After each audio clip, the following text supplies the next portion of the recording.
today we start the first lectures of the course. Is called Fundamental Physics 1, and I will give you the course on the mechanics. So actually for the Fundamental Physics 1, you will have two parts. The first one is mechanics, and the second one is thermodynamics. And for the thermodynamics, another people will take care of this. Okay?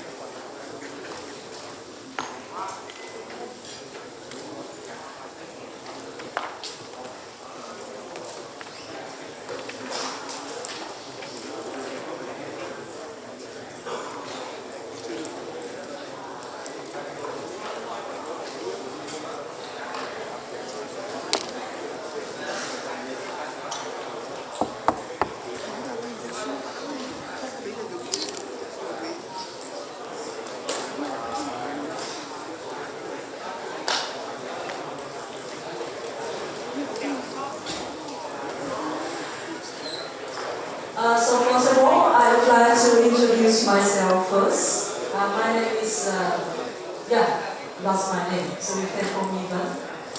I'm working on in the Institute of Physics, so it's just me. I have given this course called investigate since day 1. So now you are Zen 13, right?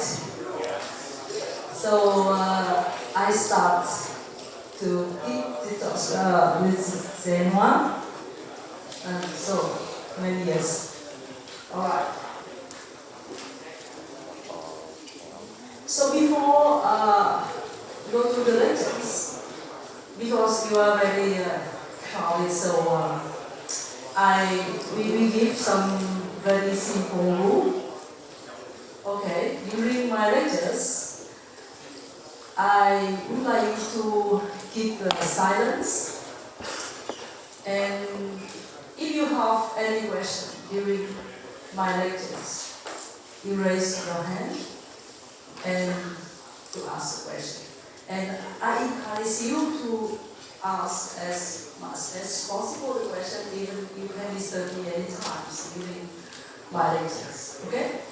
But that is a question related to the lectures, not speak together, because you know that we are very, very crowded here. So if one people speak very little, even literally, and you know, more than 300 students in this room, and this room is not very big, so you can understand. It's very noisy and other people cannot hear what I am speaking. So I have only one request is please keep silence during the lectures, except raise the hand for the question. Okay?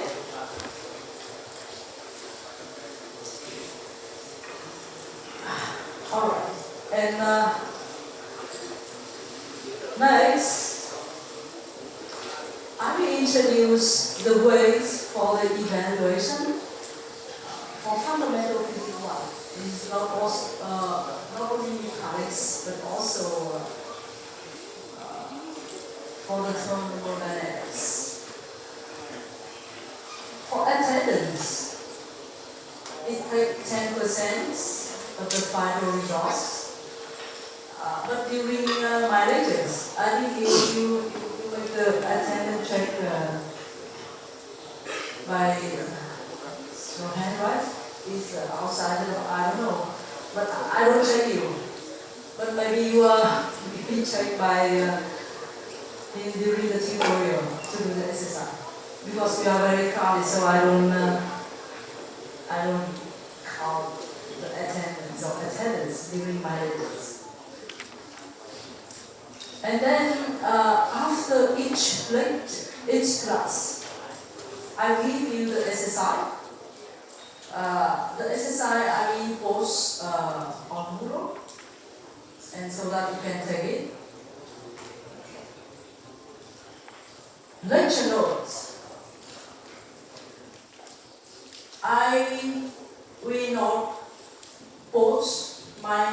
lecture note on Moodle. Okay? I don't take the attendance, but I don't provide the lecture note. So you can attend my lecture or not. Never mind, but I will not provide the lecture note on Moodle, but I will provide the list of exercise after each class for you to prepare before the tutorial. You will have after each class for next week. You will have a tutorial to do the exercise. And for exercise, you do the homework and teacher will evaluate the mark at least 10% of the final results. Okay? And after my course, you will have, because we have two parts, right? So after my course, you will have a midterm test. So the test for midterm and also for the final, you will do the multiple choice question. And the multiple choice question, and you do on computers. Okay? So we don't have the paper based exam, but you will work on the computer. It's very crowded, so you do the seminars for midterm and for the final. All of them is multiple choice question. It's not written. And the final exam we take 50% of the final results. And this one will be done at the end of the course of fundamental mechanics, fundamental physics 1 means after 2 mechanics and thermodynamics. Okay? You will have the final exam. So the midterm test, I think you have to do 2 parts.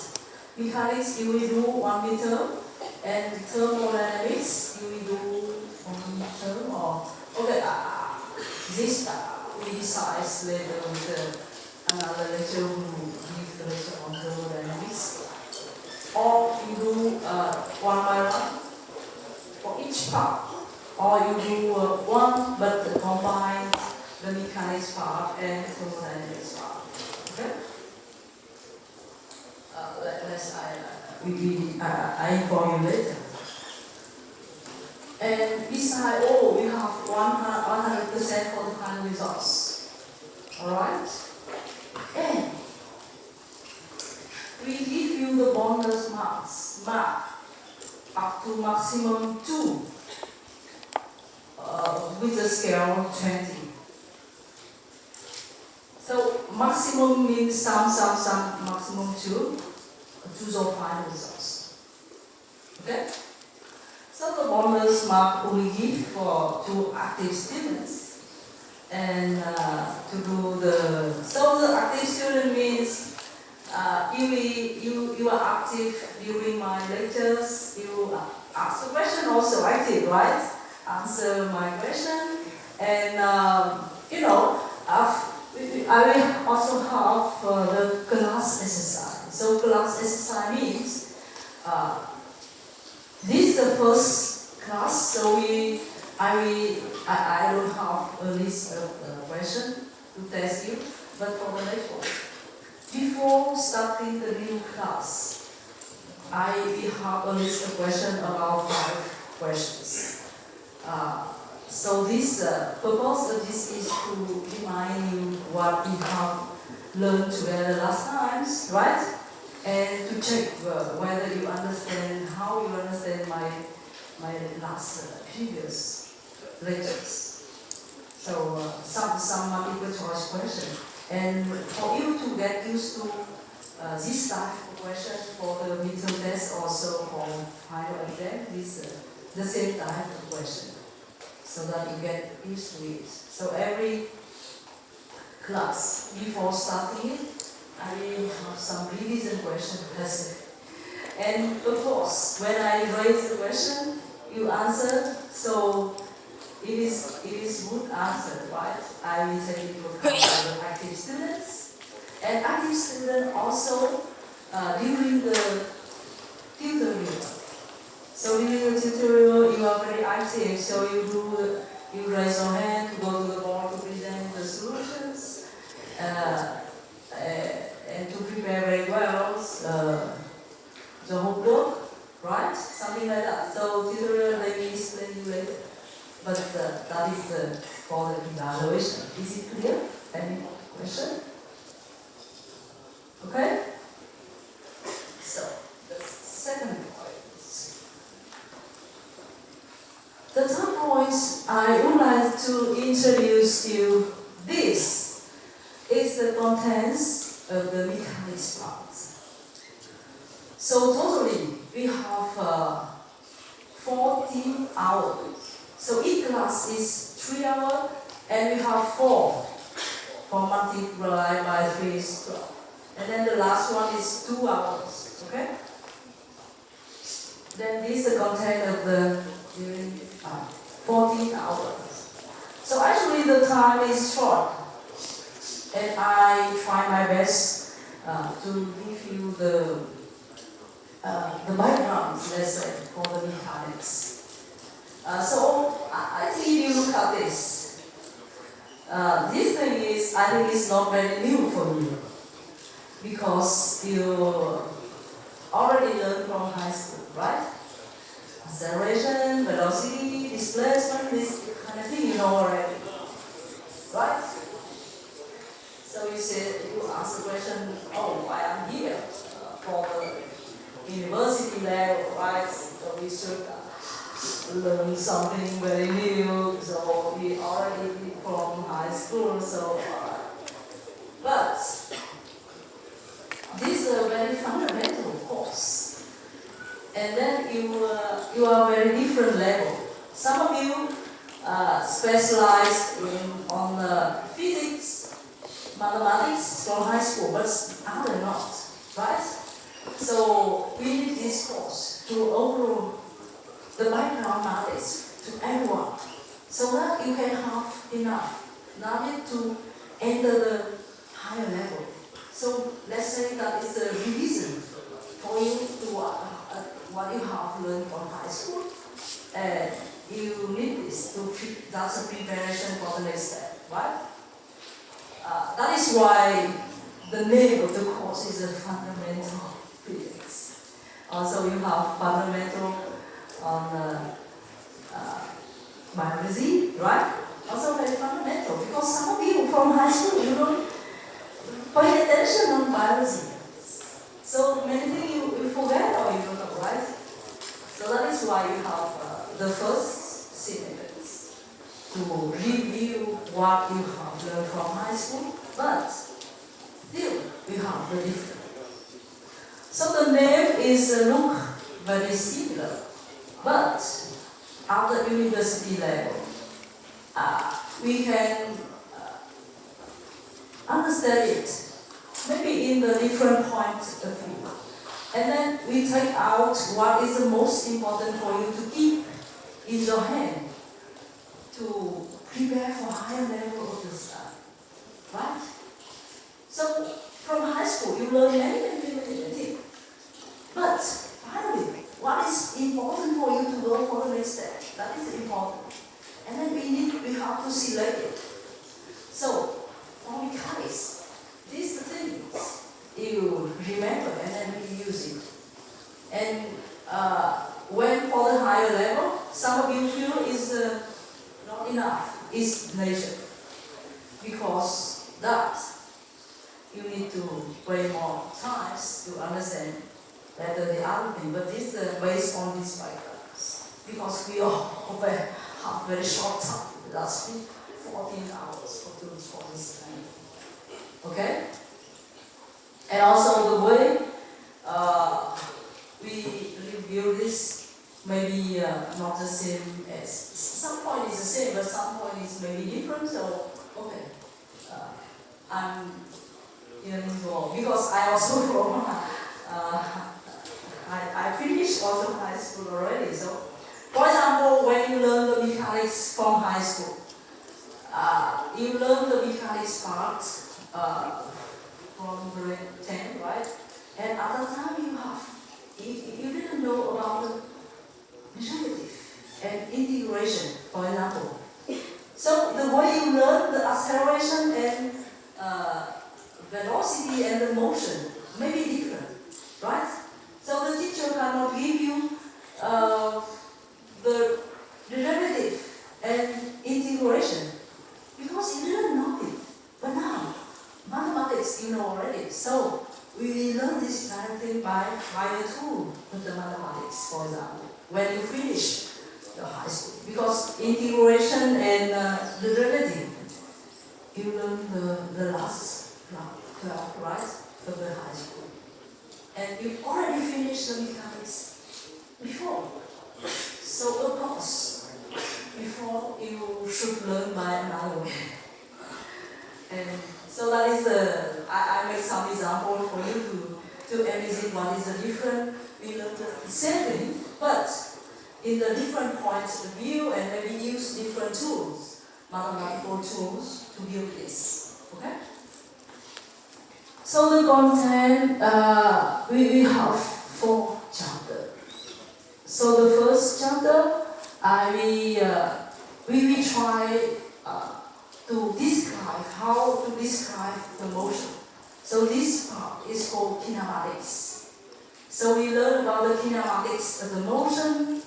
If we consider what is the motion, is that you are moving fast, or you are moving slowly, or you are at rest, something like this. So you don't care the reason to cause the motion, but you just learn the motion. You are sleeping, resting, or you are walking, or you are running fast, something like this, and you don't care how you can help it. So this part is called kinematics. And then in this part, if we deal with the concept of displacements, frames, accelerations, velocity, motion with the constant velocity, motion with the constant accelerations, okay? In 1 dimension first, and next in 3 dimension in the general case. The second chapter is called dynamics. So dynamics is you need to know why you have the motion. What is the cause of the motion, right? And actually this part, I will let's review the laws of Newton, what you also learned from high school, right? But we make a revision, okay? Just chapter 3, I will introduce, from chapter 1, chapter 2, you know already the motion in 3 dimensions in general.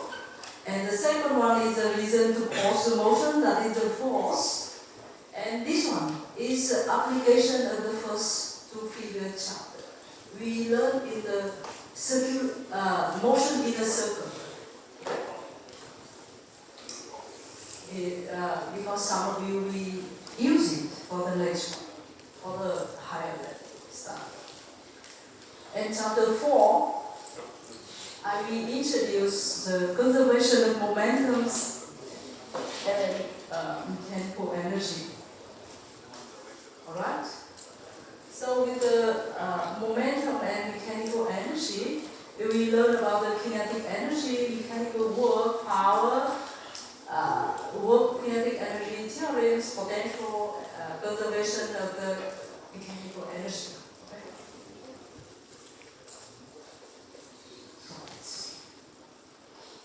Here is the major source I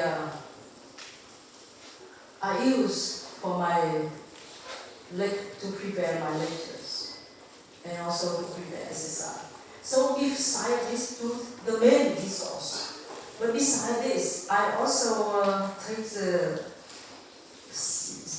content of the syllabus and make some question from this for the advanced level, A level, or the program Cambridge program. So have you ever heard this one? From high school, you don't take this test, right? It's the A level of Cambridge. It's an international credit for international students too, and the university in England, US, or Japan. So that is an international level test to test your knowledge in the natural science, like mathematics, physics, chemistry, biology. Okay? So it somehow is similar to SAT, you heard? And IELTS for English, that's English. So IELTS just for to test the English or TOEFL, right? But A level is for the science. So I also take some question from the okay.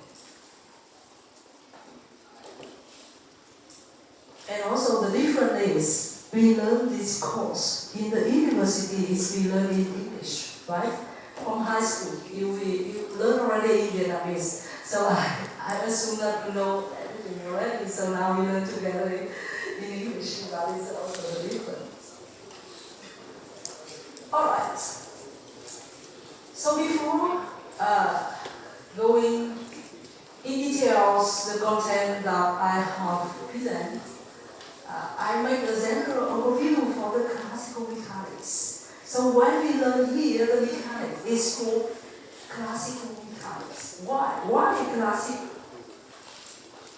Classical means we check with the motion with a limited velocity. Because you know later for the quantum mechanics, relativistic quantum mechanics, so many times. So classical means you treat the objects with the velocity small enough during life. Means the velocity is much smaller than the speed of the light. So you know the speed of light? Yeah, power 10 to 8 meters per second. And we know the velocity you go by in the everyday life. So with the motorbike, 40 km per hour. So you can change 40 km per hour, 2 meters per second. How much? About 1 meter per second, something like that. 1 meter per second. 10 or what? 10 meters per second. As I remember, because 1 hour is 3,600, so up to 4,000, and 40 kilometers. So 40,000 divided by 4,000, so it's around 10, less than 10 meters, 10 to something like that, around 10 meters per second. And the speed of light is 10 to 8. So more than 1 million times high. So you can anything. So we check with the motion, with a very small velocity, like you walk every day, you go by motorbike, or you drive a car. That is for the classical. Okay? Because people will ask me, oh, you know the classical mechanics, why you call it classical? What does it mean? What? So that is the first question. That's classical. We check with the objects moving with the small enough speed, comparing to the speed of the light. Okay? You don't consider the motion is very, very fast, like the velocity of the electrons around the atoms. You don't. And then this theory we not correct anymore for that motion. Okay? And so the Isaac Newton is a famous scientist, which classical mechanics with 4 laws of Newton. 4, right? So who can remember 4 laws of Newton? You have learned from high school. 4 or 3? How many? 3, right? Yeah, 3. 3. But I say 4. I think the last one, I don't know if you have learned from high school or not. That is the gravitation. Attractive force between 2 masses. Yeah, gravity. Right? That is the force. Okay? But during our course, if we mention about the force, but we don't learn the very else the force. So that is why you remember 3, because we use the 3 Newton's law in everyday life. Right? But the force is for the gravitation. That is the effective force between 2 masses. Okay? That is why classical mechanics, in some book, they also call this force is Newtonian mechanics. Newtonian mechanics. And the force, 4 laws of Newton only describe, correct the motion with the classical object. Meaning the speed is the mass more than speed of light. But with the particle moving with very quick, like photons or other very small particles, it's not correct anymore. And we cannot use the Newtonian mechanics to describe the motion of the photon is moving there. Okay? It's not correct anymore. You cannot apply it. So you remember that Newton laws you cannot apply for all the objects, for all the motion, but only the motion in classical is answered classical, right? And sometimes you can say classical mechanics or Newtonian mechanics is okay. Because Newtonian mechanics only correct the theory. His theory only correct in the classical mechanics. Okay?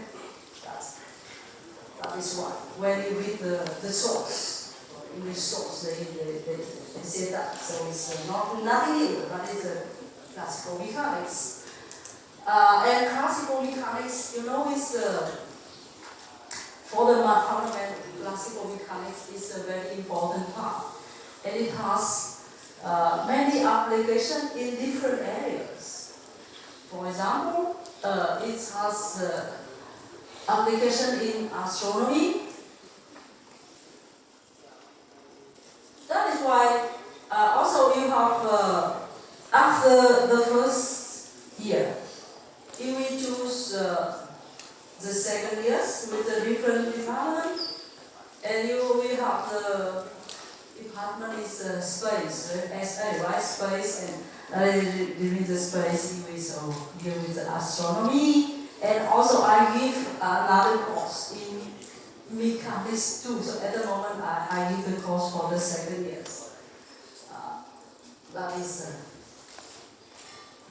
a higher level of the mechanics, still mechanics, but different level, okay?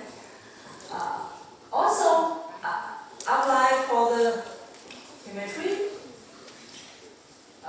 geology, and engineering. Especially in engineering. So, because in engineering, they need very much the Newton's law, and they can, how can you have the car is moving, the motorbike is moving, the bicycle is moving, and the flight. Yeah, that is mechanics application. Oh, all right. So with the classical mechanics, if we have this secret, this type of the motion, the first one is called translational motion. So what is the translational motion? Sorry, I asked at the end, can you see the slides and can you hear I'm speaking? Is it okay? Okay, that's good. So if you have any problem,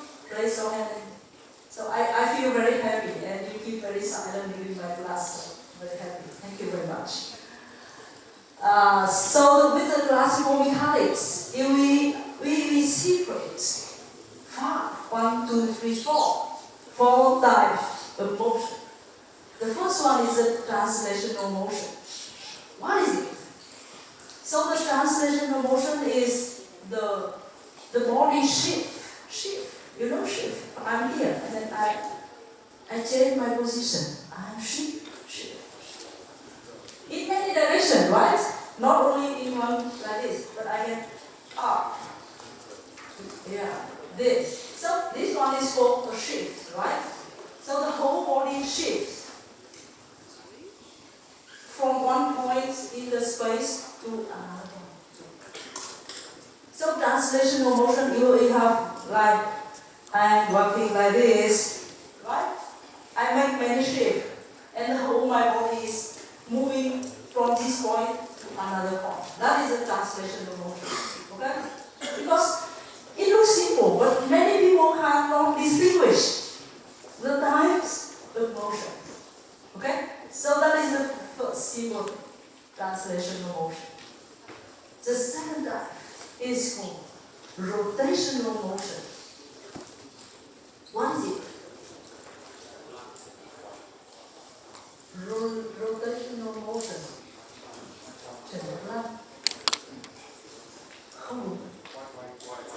Yes. Why? Okay. So you have the wheel, the bicycle is moving, right? So in this case, who can tell me this rotational motion or translational motion or what? So I'm moving bicycle, the wheel is moving, right? So this one is it? So you see the definitions. Rotational motion is stand body. First, is stand body. What is a stand body? Need first is stand body. So translational motion, that's the general body. It's not stand body. So now I want to give you the concept is a stand body and particles. Point light particle, right? Point light particle means it's that the object you consider as a point. For example, you have a ball.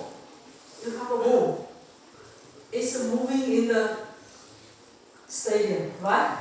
So in this case, you see the ball as a particle. If you sit on the stadium to look at the ball is moving, so you like it's a point moving, right? So in this case, a ball is considered as a point light particles. But another case, I have a ball and I see I'm looking on the table. So in this case, is it a point? No. So in this case, we call it is a stand body. So mean the body have the side. You consider the side. Like me, I'm standing here. So you consider me as a particle. Stand body. So you can distinguish my side, right? If the head is moving like this, and then you see my hand is moving. But if someone look very far away, and they cannot see my hand is moving, they see my whole body as a point. Okay? So, in the translational motion, you just see the whole body as a point line putting at the center mass, and it's change the position in the space. That is the translational motion. Okay? But rotational motion is different. Rotational motion first, it only have for each stand body. So particle cannot have rotational motion. Okay? If you rotate, no, I don't care. Right? If you on the stadium and you look at the ball is rotating, can you see it? No, right? So rotational motion make no sense with the point light particle objects or body. Only consider with the stand body, means the body have the side big enough. Okay? That's the one important point you should know. So this orientation with respect to other body in space without changing position. Without changing position. So translational motion, you change the position, right? But rotational motion, you say, it's not changing the position. So the wheel is moving on the road. You see it's rotating, right? But with this definition, he said that it's not rotational motion. Because the position of change or not? Change, right? If not, how can you go from home to here, right? So first we need to be clear with the rotational motion. So don't change the position. For example, I'm standing here. I cannot shift my whole body to the next. I have to stand here. And I can rotate, make the orientation around some axis passing from this axis. And I rotate this around. So still you see my position doesn't change, right? My position means my center mass. My center mass is here. Still at this point, and I'm rotating like the whole body in the space don't moving, right? I'm not here. Okay? So in this case, you see it is a rotational motion. So with the rotational motion, there are two conditions. First, apply for the instance objects. Because with the instance object you're moving around here, you can see it. The second is, the position doesn't change in the space. Translational motion, the position changes. So, the wheel is moving. You need to explain it's a combination of two motion. Translational motion and rotational motion. Okay? Is it okay? So, is it reasonable?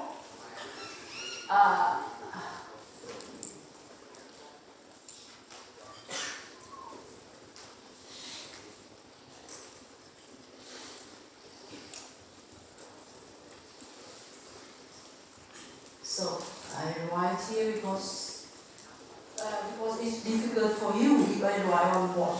So I write on slide.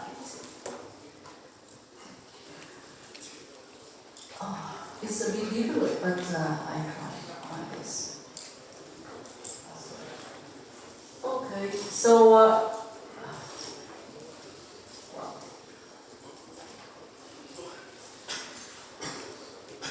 so for example, I have a road here and I have this is the road, right? This the wheel. The wheel at the times T1, and then after some times it's moving to the another place. Okay? So sorry, the circle is not very accurate. You can anything. So the time T2 it is here. So it's moving, right? So with this, you will have two motions. First, the rotational motions of all the parts. So you can see this wheel, you can divide into many elements. And it's rotating around, the center mass is here.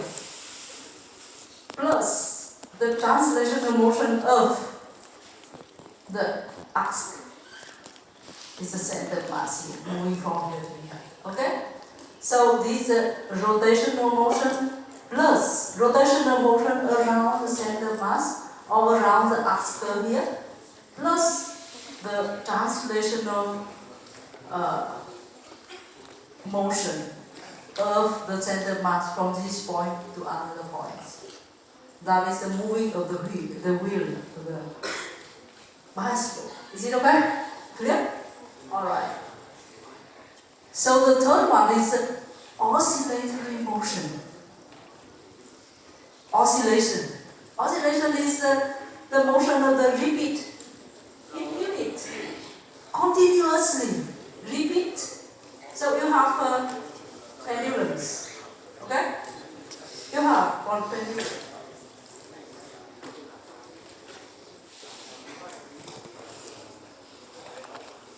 have pendulum and it's moving like this, continuously, always. Alright? And repeat. You make one turn. Go back. And repeat. Go and go back. Go and go back. Go and go back. So this motion is called oscillation. The fourth one is the circular motion. So So with the oscillation, it can be done for the particle object and also for the instant object, right? You have both. Circular motion is also for the general body, particle, and also instant body. You have the circular motion. So what is the circular motion? That is the body is still a circular orbit. So if I'm moving with a circular motion, I have to go around a circle. Okay? With the center is around the point, it is the center of the circle. So my whole body is a change position. But the trajectory is a circle. So circular motion is one particular case of translational motion. Okay? So translational motion, you shift the body with any trajectory. But circular motion trajectory need to be made a circle. Alright? So it's a particular case of the translation motion. Because translation motion requires you change the position from this point to another point in the circle. Also circular motion you do this. But requirement is all the position make a circle. Alright? Okay, so very simple, right? Now we start the lectures with the very simple idea first. For the mechanics, you need to know this. That is why I remind you. Because after this course, if you don't know what is the displacement, that is this thing is okay. I feel very sorry if my course is not good. So first, we will consider very, very simple case. That is the motion in one dimension. What is the motion in one dimension? Who can tell me? What does it mean, one dimension? Can you give me an example? Who? Who can give me an example for the one-dimensional motion?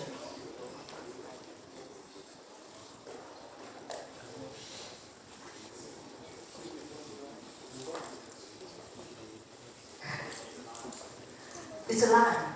You are moving in a line. You are not allowed to turn left and turn right. So just keep on the line. So who are in the life? Can you give me some motion? You see? You see? It's a reality. Do you see the one-dimensional motion? Yeah? The one-dimensional motion in the line, I saw usually it's the very short time? no, always see it's the motion of car in the highway. Right. In the highway, right. The car in the highway. Because when you go very high, in high speed, and then if you turn, it's dangerous, right? It's very dangerous. So you should keep the wheel it's on straight. Otherwise, it's dangerous. When you turn left or turn right or you move, change the line you have to decrease the velocity, speed, right? Yeah. So means one-dimensional motion is you are allowed to move in only the line. So you can go to the right or go to the left, but you cannot out of this line. Okay? You cannot change the line. Like, for example, in some highway, there are some roads. They have a line.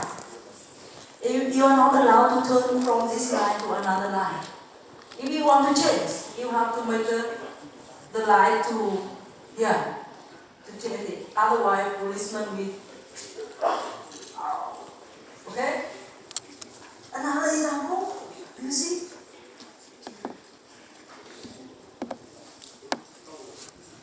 The right way. The train. Is it okay? Yes. Yeah, the train. Yeah, of course, there are some lines they turn. Yeah, but in general, it's straight, and the train is only between on the line. It's not change, okay? So that is almost one-dimensional motion. One-dimensional motion means moving on a straight line. Okay, and then we consider this simple motion to give the concept of the displacement and velocity and acceleration. And later, we generalize to the general case. You can go left, turn right, or going around. We generalize it. So this basically on this. It's the same concept. That is why when I give the concept as simple as possible, we see in the straight line to see what it is. Okay? First. That is why the first we start with the one-dimensional motion. And the first concept I give you, that is the displacement. Displacement. So the displacement is somehow give you the position. Your position on a space. So now, who can tell me? How do you know I am moving or not? How can you know I am moving or I am at rest? So this is very important. Yes. The easy thing I know when you're moving or when you're not, I will see you at the table. If your position at the table is become longer or shorter, that means you are motion. I'm moving. Yes, that means you're moving. But I see the distance between you and the table. That's the table. Doesn't change. It's not changed. That means you stay remaining in one place. Very good. So you need some reference object. Yes. To check my position. Yes. Is it? So that is called the origin. Or the frame is very important. Thank you very much. What's your name? Yeah. What's your name? My name is Lam. Lam. Okay. The full name. Phạm Đức Lâm. I will remember all the names with the active to give you the bonus. So love display is very good, right? So if he need I'm moving or not, I need some reference position to check my position because for example, let's say that is a table. So if my position is changing with the table, by measuring the distance from here to here, right? Yeah. It is changed. So he said that I'm moving. Otherwise, moving with times, right? With times. Moving with times. So at these times, he measured the distance and another time, right? Yeah. He measured. If it's different, he said that I'm moving. It's not, he said that I'm at rest. Okay, very good. This is very, very important. You know, I remember last week, I am sitting on the car. So I'm parking. Actually, I park and I already and push down the engine already. But suddenly, so if you see that it's simple, but it's not simple at all. Suddenly, behind me, there's a gate. The gate. So when I'm parking, the gate is doesn't move. Okay? So I turned off the engine of the car already, and I'm sitting on the car. And I look to the right. I see, I'm moving. My car is moving. I'm very scared. What? Because scared because I'm afraid that I will do some motion because I don't want to move, right? So I see that I'm moving. I surprised, very nervous. What happened? Oh, I already there's some loss or something very because I already turned off. I checked. Already turned off everything. Why I'm moving? So because I don't know the van is moving. I don't know. And then I think, the van is moving. Okay, now I understand. Okay. The gate will be beside my car. I'm parking, okay? And the gate at the beginning is not moving. The gate is the gate moving like this to open the gate, okay? So at the time I park the car, I see it at rest, so I'm sure I'm at rest. So some minutes later, my car is moving. I'm very scared. But then I understand that the gate is opening. I understand. Okay. Because the gate is moving. So, in this case, this, right? Another example. I'm sitting on the train, okay? On the train, you cannot know if the train is moving or not. I'm sitting on the train. And the train didn't stop. Okay, because it's not time, right? The train is, so for example, now it's 10 and then my train is 11, is stopping. That is time. So I think I'm at rest and my train is not moving. But when I look at outside is another train is beside my train. And I see I'm moving. So I said, what? My train is moving? No, my friend is not coming. I go, hey, fast, this train is moving already. So I asked the controller, whether our train is moving now, is it not? But I see it's moving. So I think again, okay, because the other one is moving. So I see I'm moving, right? Yeah. So what does it mean? Even I say I'm not moving, I'm at rest. But Lâm said that I'm at rest because the table is the reference frame. Now, another person can make another example. For example, you are moving, and you said that the teacher, you are moving, I believe. So Lâm said that no, she is at rest. I said that no, I'm at rest. And then I said I'm moving, but he said that no, you are moving. But other place, I'm moving with respect to you. Okay? So the reference frame is very, very important. And the motion is a relative. In some sense, in some reference frame, you are moving. And with respect to another frame, you are not moving. So you are moving or not moving, depending on reference frame. Okay? Is it okay? Right. So be careful when you say you are moving or not. For example, you are sitting on a train and the train is moving. And you take the reference frame with the people beside you, next to you, sitting on the train. You say that you are at rest. But another people standing on the road, right? He said that you are moving. But still you are the same you. Okay? So with the motion is a relative motion. You move with respect to this guy, but not move with respect to another guy.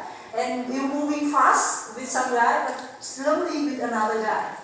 For example, you are moving, I'm running with another beside run to the same direction. He said, okay, he ran very slowly. But when I'm opposite direction, you should wow, very fast. You don't go fast to each other. You see, very light wind, very fast, right? So moving or not moving, or move slowly or move That's one important point you take remember. So you know that during the course, and this is very fundamental.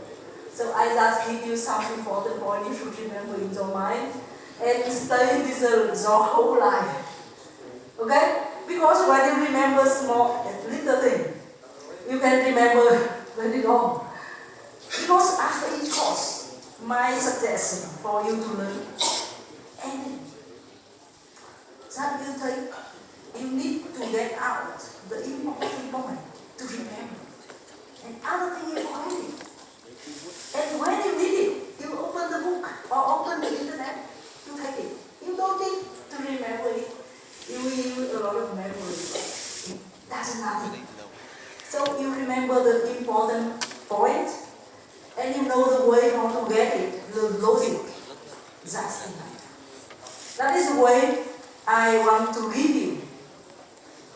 Let's say the tip when I learn. So now many years I graduate the university. I'm graduate 2002. So until now 20 years. And during these 20 years I learned many things, right? And now I give you advice is when you learn anything, you should not remember all what you have read.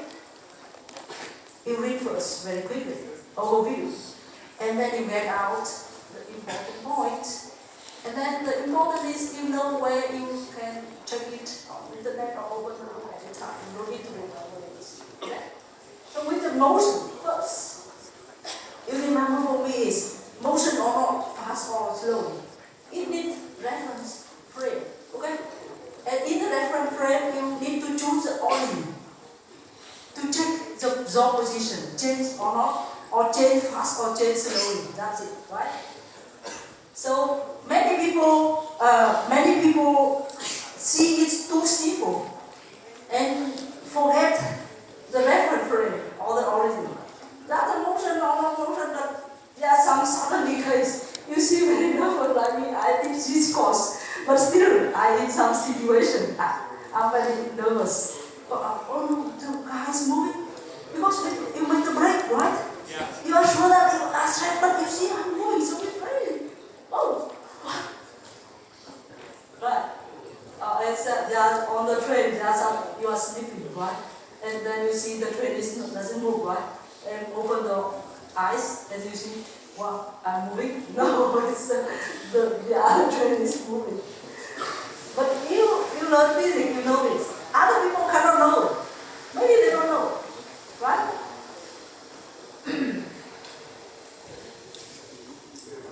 All right. So first point, you know when you move and when you don't move. And when you move, Lam said that you need the position changing with the reference. So now you will see the position. How to determine the position? So one way Lam suggests is he measured the distance from my position to there, right? Yes. All right. So now, if you measure the distance only, you cannot know I'm moving to the right or I'm moving to the left. Agree? Can you say it? So, when you just measure the distance, for example, at this time you measure the distance to here is 1 meter. Another times I go to 2 meters. So, another case, I'm moving to this side. This time there, another people measure 1 meter. Another time is 2 meters, the same as the results. But in this case, I'm moving to the left, okay? In your case, I'm moving to the right. So by measuring the distance is not enough to describe the direction of motion. Do you agree? Okay. That is why we need the concept is called displacement, not the distance. Displacement. Alright. Displacement is the shift, but it tells you are shifting to the right or shifting to the left. Okay? So to do it, in reference frame, I choose an axis, and in this axis I choose the origin. Origin is the point you base on that to look at the position. Okay? Yes. And to the right is a positive direction. I make this direction. So what is the displacement? The displacement, for example, I am standing here. So the displacement is, you measure from here to here. You measure the distance. For example, you have 3 meters. And you say that the position is 3 meters away from the origin. Yeah. But there are two cases, 3 meters. Maybe 3 meters to the right and 3 meters to the left. If to the right, you said that the displacement is plus 3. If it's to the right, you said that the displacement is minus 3. So you use the sign to distinguish position is on the left of the origin, or on the right of the origin, or on the left of the origin. That is a displacement. So the displacement is different from the distance is. The distance can give you only the number, the absolute value, all the way positive. That is the distance, okay? But the displacement can be positive or negative. It is positive if it is on the right of the axis you choose at the beginning, and to the left is negative. Is it clear? And x0 if you add here. Here is 8 to 0. And here 8 to 3. Here is 8 to minus 3. Is it okay? That is the displacement. And also, you said that you are moving with time, right? You change the position with times. Need the time. So you measure the displacement. The displacement, for example, at the times t1. Here, you say displacement at the time t1. You look at the watch, right? And then another position, you are here. This position at the time t2. So displacement is a position with respect to the origin. But what is the distance? Distance is the distance you travel during which time you consider. For example, if I consider the times from T1 to T2, so T1 I'm at the position A. Here is a B. Okay? So I'm asking you, during the period from T1 to T2, what is the distance you travel? Okay? Not the position anymore, that's the distance travel. So the distance travel is the distance between A and B. Okay? So the distance here. So the distance is not the same as the displacement. It's different. The distance you need to determine the distance between which point to which point.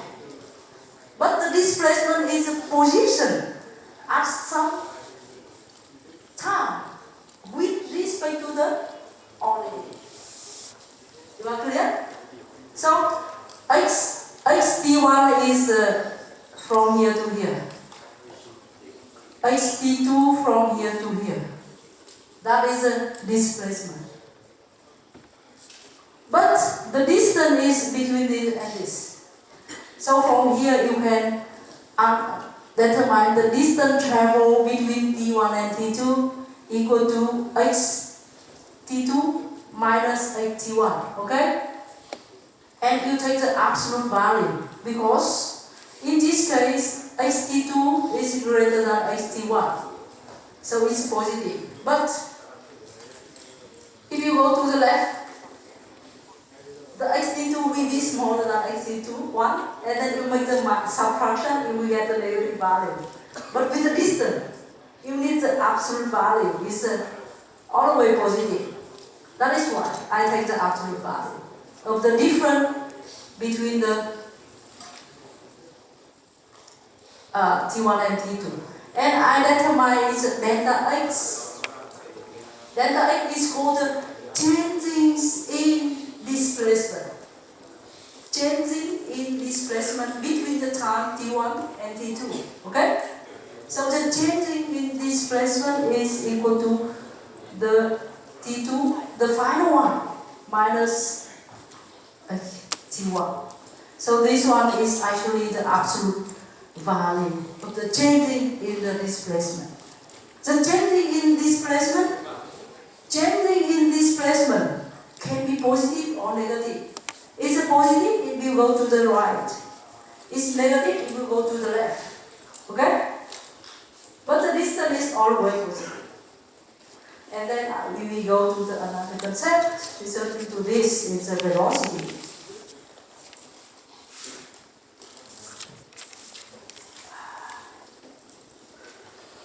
Do you like the rest? We only 1 hour already. So I finish the velocity and then we take a rest 10-minute break. Okay? And continue. Many people raise their hands for this question, right? But I got not many questions raised. Many answers. Okay, also active student. Alright. So the previous slide, I'm talking about the changing in displacement. Okay? So the changing, when you change, you will think about you change fast or you change slowly. Right? You change, for example, I change position from here to here. But I change very slowly. Ooh. I change very slowly. Or I change very fast. So that's different. So to determine whether I change the position fast or slowly, and change to the left or change to the right, I need the concept is a velocity. So the velocity is the rate of change in displacement with times. Okay? Rate of the change. Mean change fast or change slowly. That is absolute value.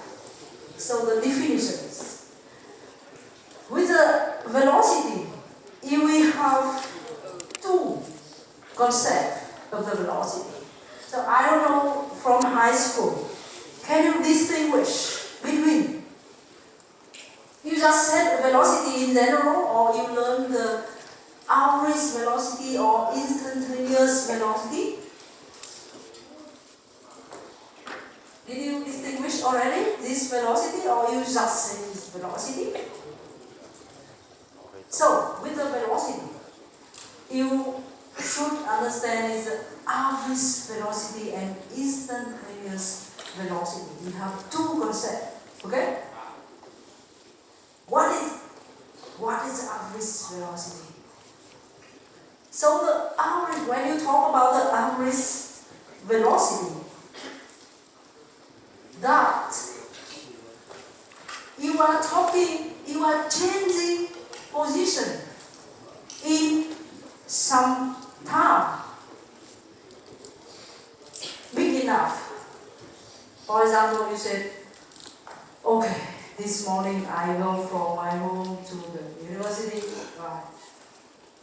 So of course, you motorbike, sometimes you are at rest because you need to stop for the red light, okay? Sometimes you go very fast, and sometimes you very slowly because there are too many people, car is traffic jam, you go not go fast. There's no one on the road, you go phew, very fast, right? But when I ask him, oh, this morning when you go motorbike with low velocity. Right? I asked you what is the velocity when you go from your home to the university. You told me that. Difficult to answer that question. Because I change all the way my velocity, right? So you want to know the velocity which time, right? You will ask me a question. So the time when you pass the round near the Hamburger Street, for example, you say, wow, very quickly and I go very slowly, right? Something for example. But now, no, I want the average velocity between the home and university. I don't care. You stop or you go, but that's the average value. Okay? So in this case, it's called average velocity. And the division is, you consider the times when you get home is alright. I make the straight again. Idea.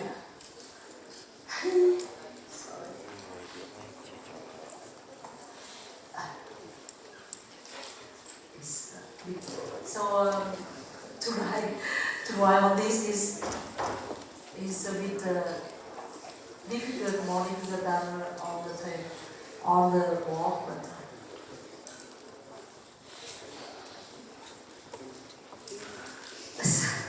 I need a straight line, but it's not easy. Sorry.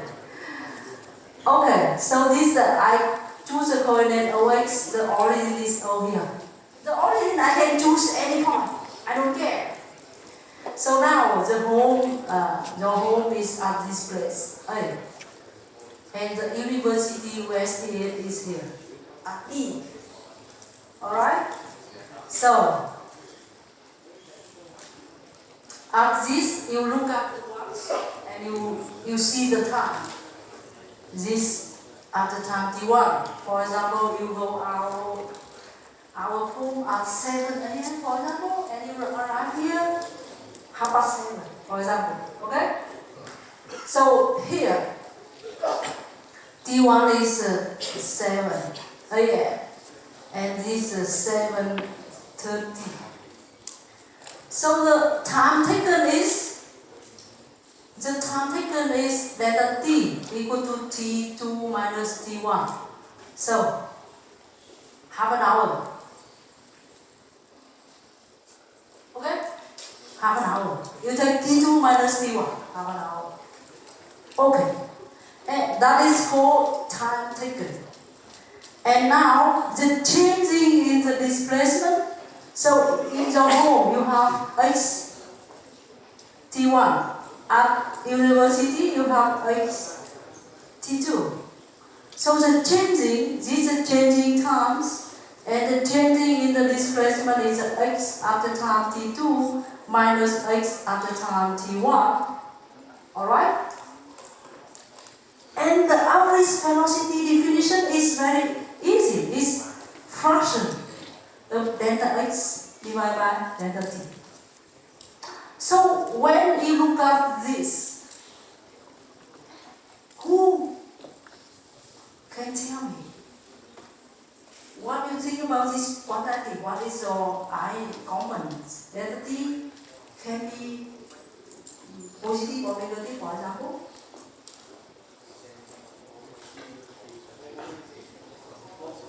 Can be positive, negative or not? Delta t. Always. Always, right? Because the time you cannot go to the past. If I can go to the past, I will do this, but I cannot. Have you ever wished you need to go back to the past? Sometimes, right? But impossible. That is why delta t is always positive. How about delta x? Right. Very good. Can be zero, can be positive, can be negative. Delta t also can be, wow, delta t never zero, never be zero. Wow, because the clock is moving all the ways. You don't care, you walk or not. It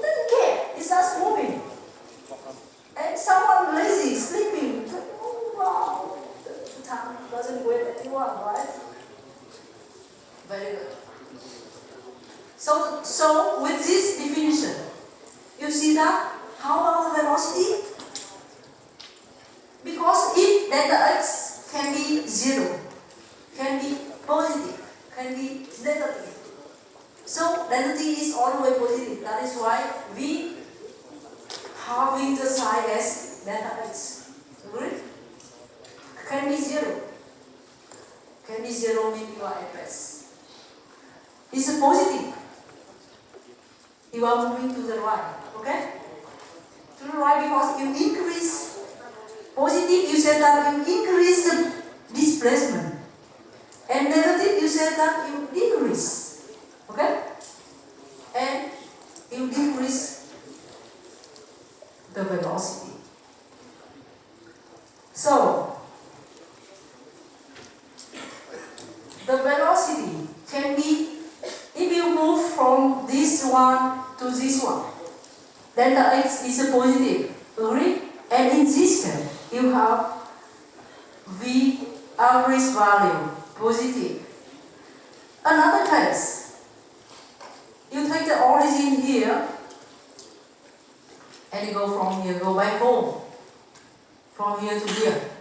In this case, v is a negative. Negative means I go from here to here.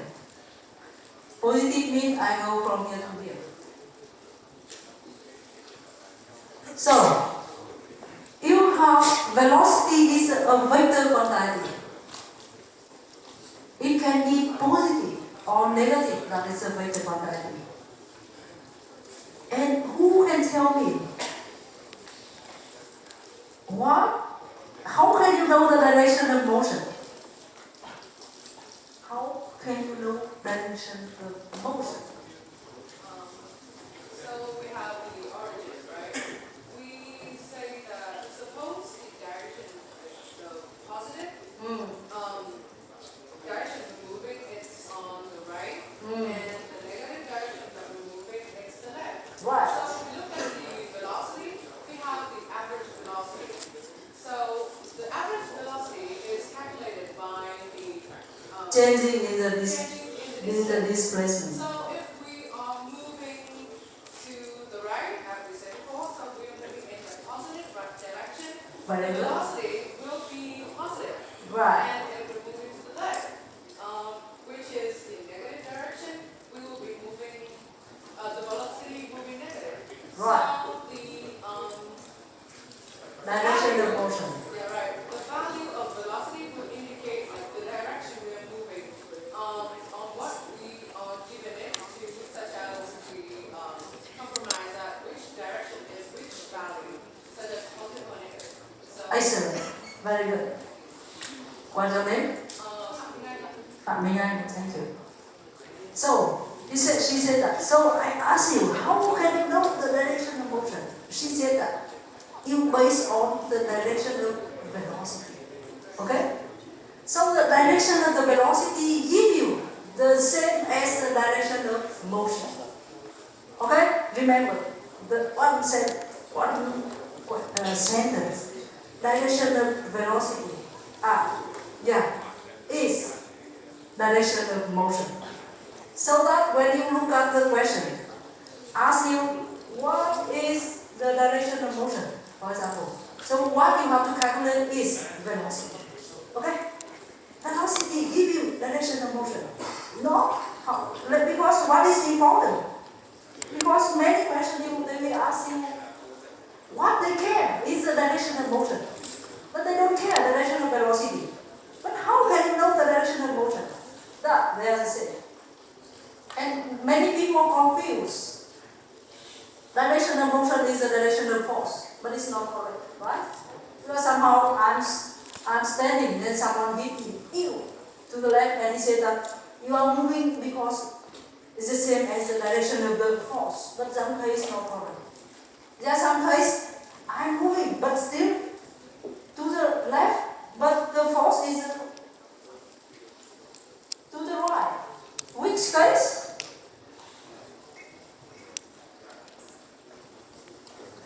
You are moving very fast, right? Motorbike, and then you make a brake to decrease the velocity. And in this case, you have the force brake friction opposite to the direction of motion. So of course,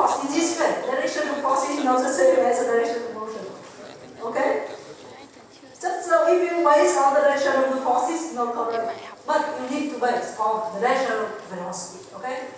Very simple. Simple, but many people still confused, especially when you ask the question. That is all right. Average velocity. The next one. Instantaneous velocity. What is it? No. Communicate. Something average, something instantaneous. What is the difference? The difference is from my previous example. So he said that, no, teacher, you asked me the velocity when I pass here with time, right?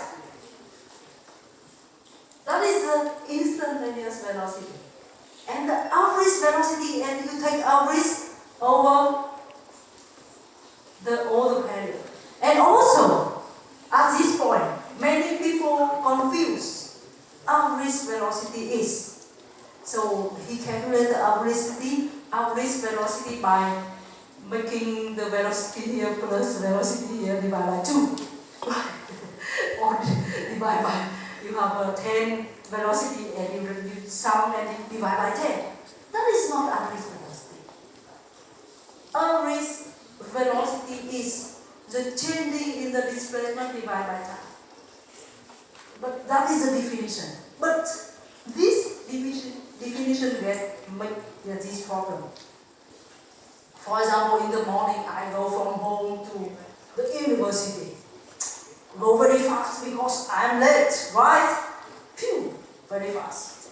And then if I make the origin is at home, and then I go back home after my class, you back home.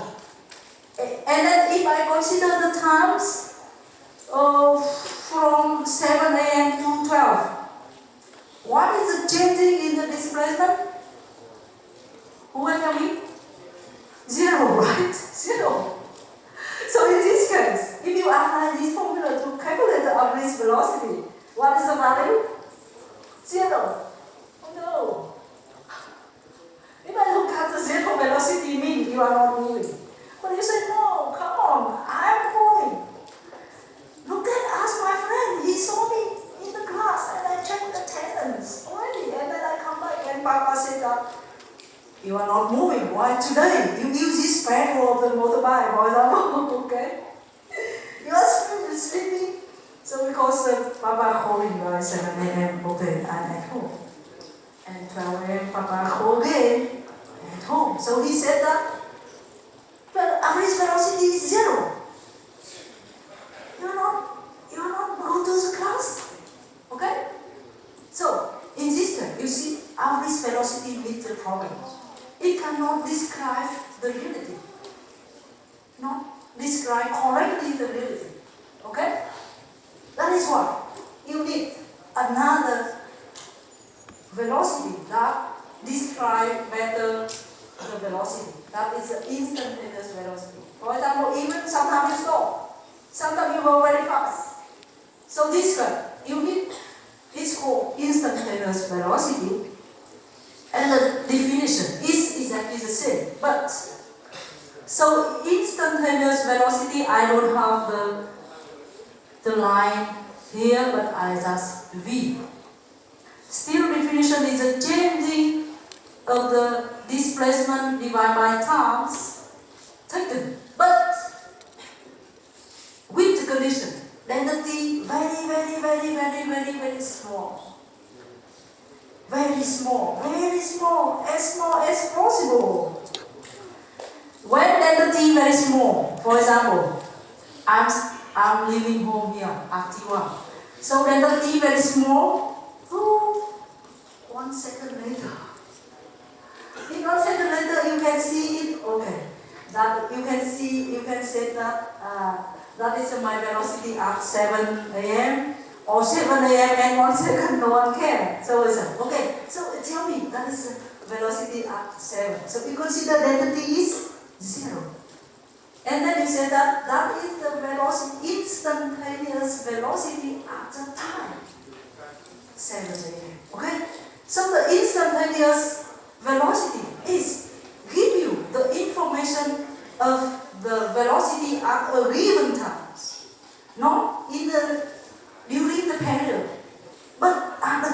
times. So up T1, so that is why V is the limit of delta X, delta T, when delta T go to 0. And for example, here, you have V here and V here.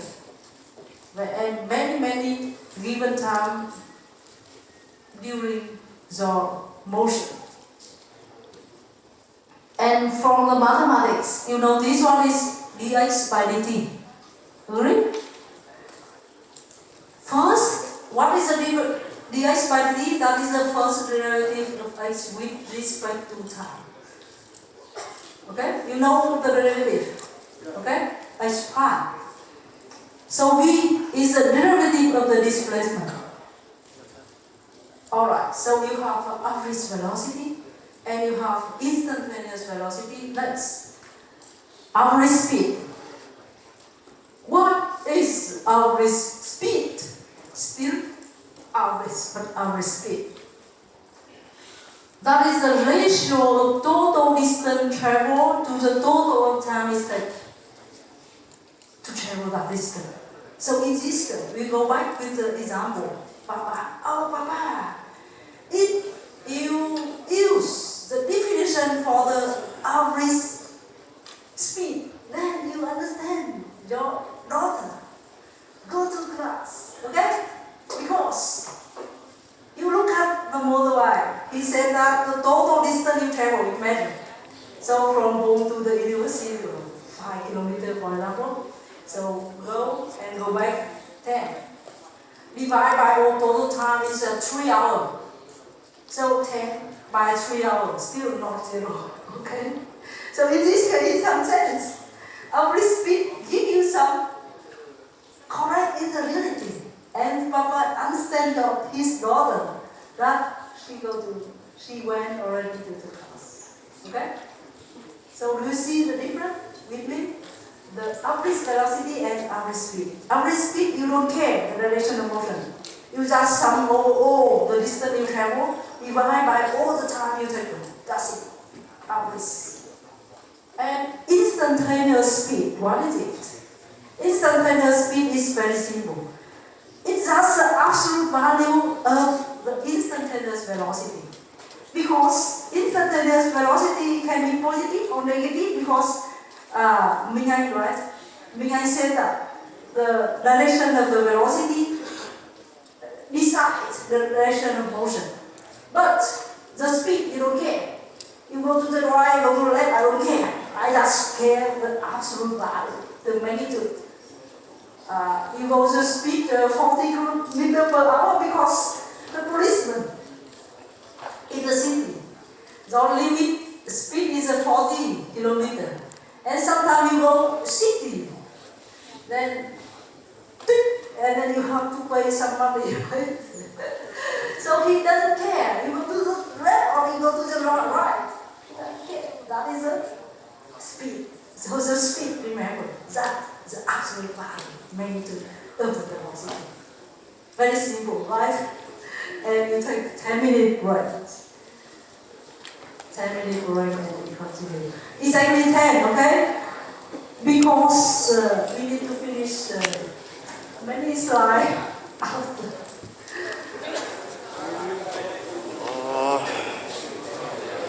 So 11 and 7.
chơi được video đấy bạn có lẽ chết bản đồ khó không bạn đang đèn khó nó đang không cần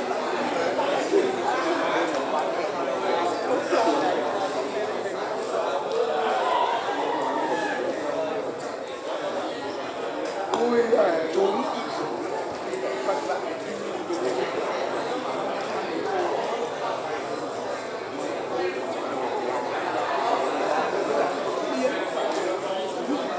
lúc ấy thì nghĩ tao cứ bảo biến tao biến rồi thì đâu tao không phải bắn chết bắn lắm kiểu đâu cái này là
quay nó lên cái sức đau bắt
we continue our lectures.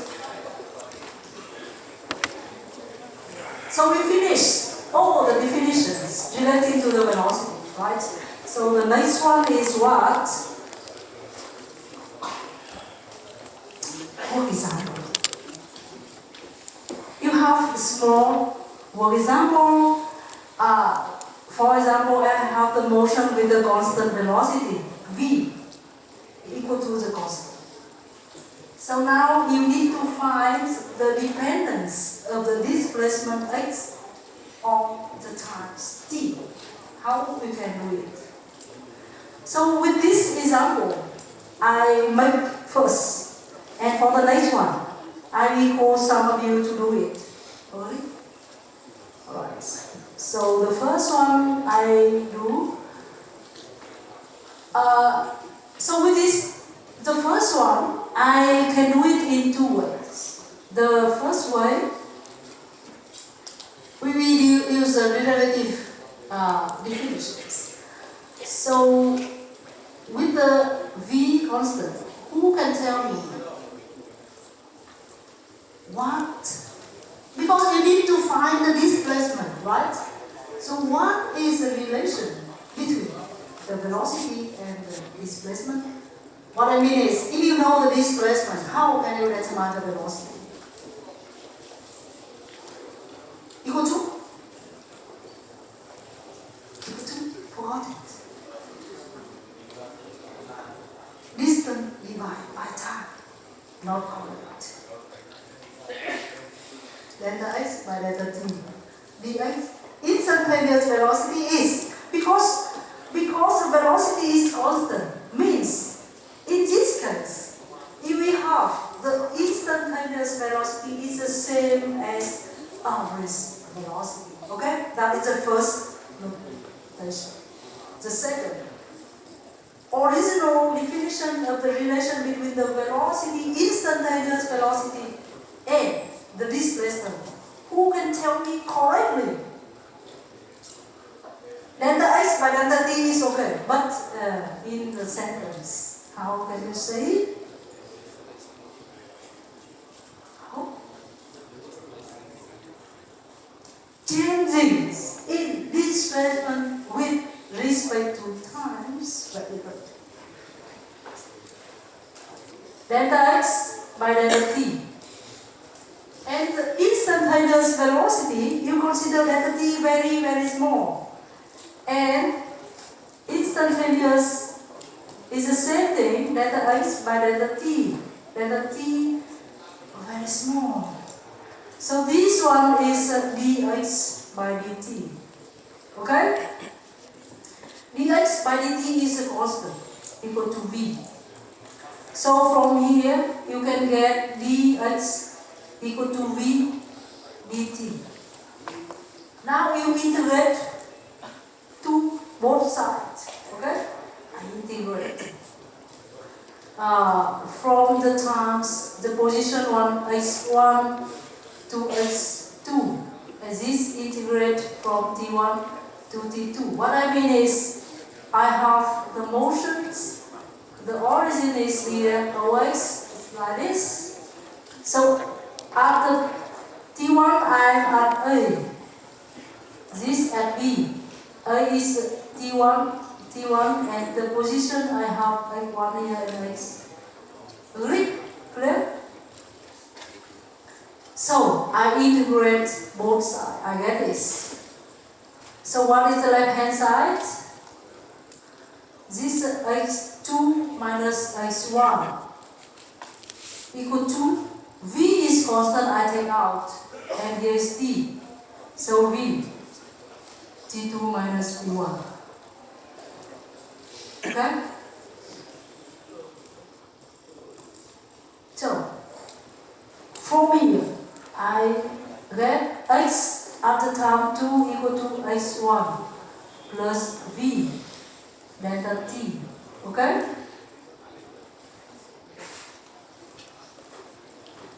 Position, displacement at the time t2 equal to the time t1 plus v multiplied by the duration, the time taken, delta t. So now if I choose t1 equal to 0, means push back my watch to choose the origin of time at the starting point. The origin, the A, right? And A is I count time 0. It doesn't matter because then the T, it doesn't matter. You choose the origin of time. So you can choose, you leave the home at 7 a.m. and arrive here 7:30. So the time taken is half an hour. So if from home I don't put it 7 a.m., I put 0. And then you look at the watch when you get the university, the watch show you half an hour, 30 minutes. And the time taken is still 30 minutes. And what you need is a time taken. You don't need the time given at the different times. Okay, so it's the same. That doesn't matter. That is why to be simple, I choose the starting position having the time 0. And then t after t2 is equal to t at some time.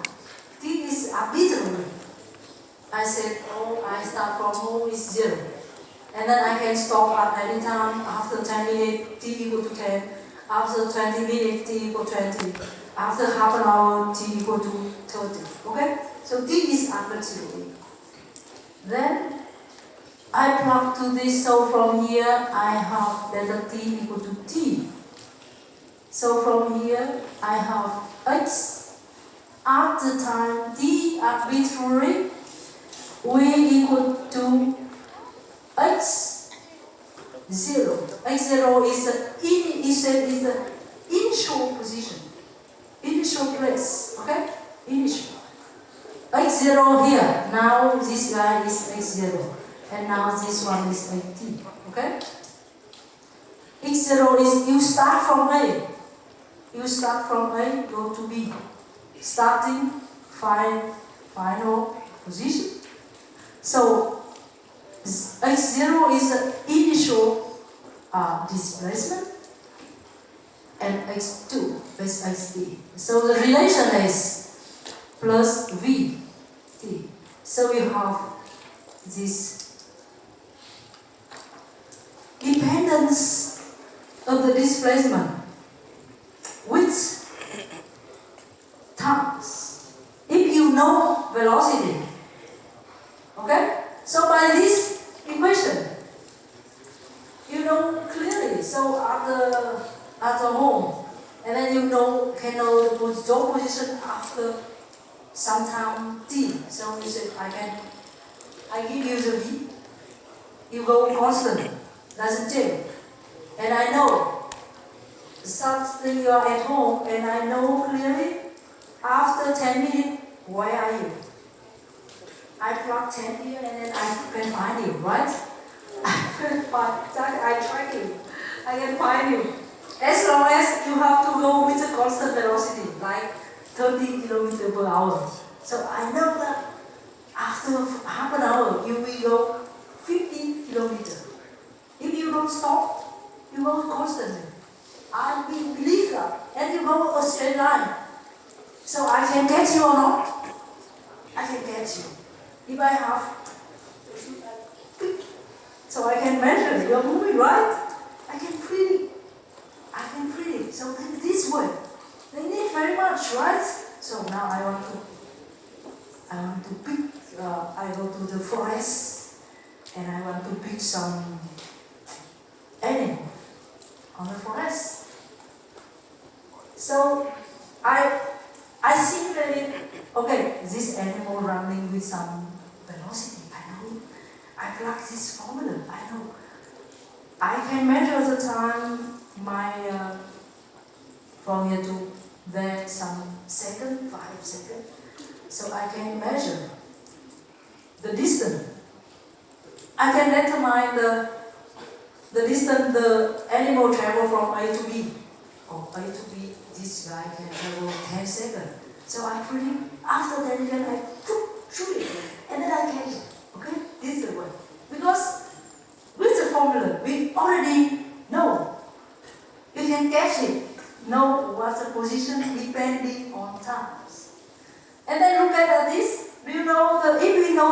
function x. X depends on t, so it means that x is expressed as a function of time, t. So what this function? Linear, right? Linear. And the line is very good. What's the name? Thank you very much. It's a linear function. So if I plot it in the graph, here I have x depend on times, so the time here, horizontal axis t is 0 here.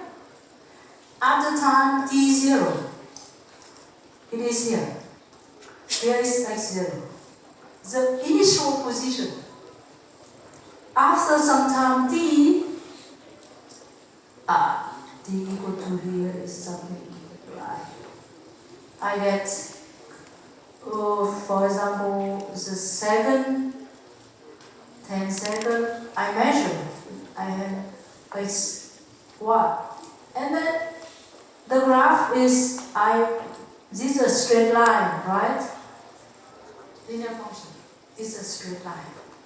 Because the power of t is 1. Like in mathematics, you know, y is ax plus b. Okay? Y as function of x is a linear function. Here, v is x0, b, a, here is b. Okay. Right. So we have the straight line. That is the second point. The graph of displacement versus time for the body moving with the constant velocity.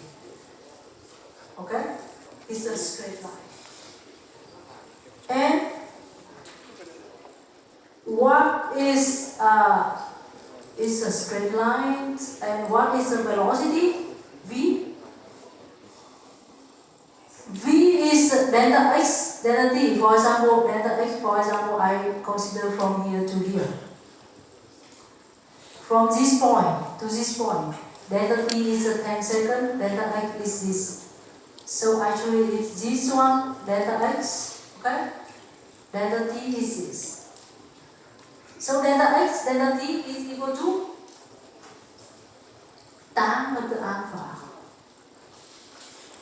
Tan alpha equal to delta x, delta t, and this one is velocity. And that is why usually the velocity is the tangent of the graph. Displacement depends on time. Okay? So look at this graph. We have the part is a graphical analysis. But you will see if alpha is big, you have the high velocity. If alpha is small, you have small velocity, slowly. Okay? So if alpha 0, the displacement doesn't change and you have 0 velocity. Okay? And you are fs. So you have the horizontal line. Still straight line, but it's a horizontal. And the velocity can be positive and negative. Positive if alpha positive. If alpha is above the horizontal, it's below. If it's below, somehow it's like this. You have the negative velocity. Okay? So we will go more details about this later. So we go to the next one. So look at here. So revisit what we have. Consider the motion in the constant velocity from A to B to C to D to E. So the guy go from A to B to C to D and to E. 1, 2, 3, 4, 5. 5 positions. And for each movement between A and B, he go with the constant velocity. But from B to C, yes, velocity is constant but another value. Okay? So when we go from A to B with the velocity 2 meters per second, and from B to C you increase it. Right. So constant velocity but with a different period. It's not the whole. Oh, not all of them constant, but only constant between A and B. Constant between B and C because it's straight line. Between C and D is constant, and between D and E is constant. Okay? But the value of the constant is different, not the same. Be careful. If they are the same, what you have? You will have one line only. You cannot have different. When you change the line, means you change the value of the velocity. Okay? So now we can compare the velocity, and I said, then the x, then the is the gradient of the graph. Gradient. Here, you see, look at this tangent of this angle. Give you the value of the velocity. So how can you compare this between A and B? V1, B and C, V2, C and D, V3, B and E, V4, V1, V2, V3, V4. So V1 and V2, which one is greater? V2 is greater. So when B and C go faster. Because in a short time, you can finish more distance. So it's fast, that is me. So, right. And positive or negative? Positive is going up. Positive. Go to the right. And how about V3? Very good. V3 is 0. Because you see, between B and C, the displacement here is x, here is t. X doesn't change, right? Still this value. Then the x is 0. So V is 0. V3 is 0. At rest. You say that the object is at rest. And how about C to E? Negative. And the value, the angle is going down, below the horizontal. So what does it mean, this line? Here you go, slowly. And go fast, and stop, and then go back. Negative, turn back, change the direction of motion. When you change the sign of the velocity, means you change the direction of motion. Okay? And you see, before he changed the direction of motion, you have velocity equal to 0. So it means that at the time the velocity is 0, you start to change the direction. Otherwise, the velocity still keeps the same direction. For example, from A to C, A to B, B to C. It gets a different value, but the direction of motion is still the same. But when you want to change the motion, you need to stop, and then you get back. That is why for the duration, when they ask you to find the time where you change the direction, you need the time where the instantaneous velocity is 0. Agree? Because there are some guys go, change. Okay? And this is very important when you calculate the distance travel. If you go this, you increase the displacement, and the displacement equal to the distance. But you when you get back, the delta x is smaller and negative.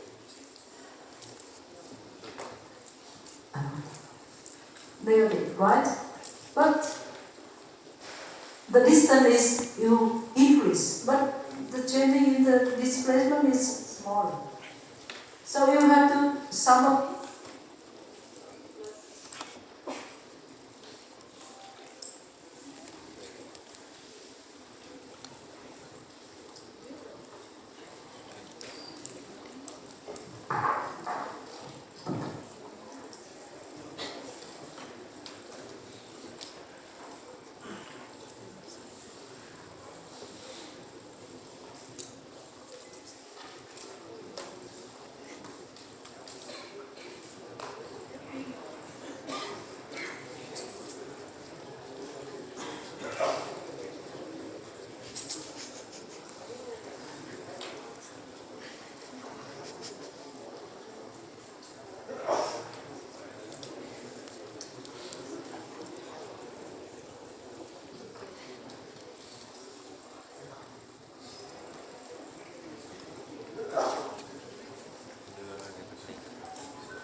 Comments.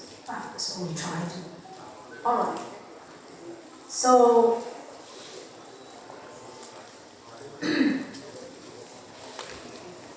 x increase, we have the velocity positive, right? X increase, velocity is positive. And is negative, make this decrease. And x constant, you get zero velocity, or you say that the object remains at rest. Now we go to the acceleration. Acceleration. So you say the velocity can change, right? And to measure, how will you change the velocity? You change fast or you change slowly? So when you go, you increase the speed slowly. So you say that, yeah. But you can change very fast. You are moving slowly and increase the velocity very fast. Or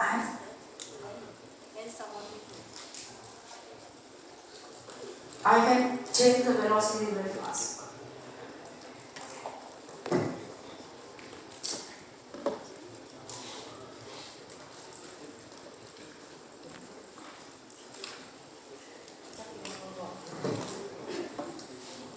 Hello? Okay. So to determine how you change the velocity fast or slowly, you need the concept is acceleration. And that is why definition acceleration is the rate of change of the velocity with time. So the velocity is the rate of the change of the displacement. And now acceleration is the rate of change of the velocity. And absolutely similarly as before, you can have the average value for the acceleration is delta v by delta t. Okay? Average value. Similarly as before, when you define the velocity, I went very slowly and now you can go faster. Thus, you replace displacement by the velocity and you get acceleration. And the instantaneous value is very similar. That is, then delta t go to 0. And that is dv by dt. And v is dx by dt. That is why a equal to the second derivative of the displacement with time. Okay? Velocity is the first derivative of the displacement with times, and acceleration is the first derivative of the velocity with times, and equal to the second derivative of the displacement with times. Okay. That's it. And everything is similar. And now, let's be careful. Define the acceleration and call it deceleration. What is the acceleration? So acceleration is when you increase the speed. Acceleration.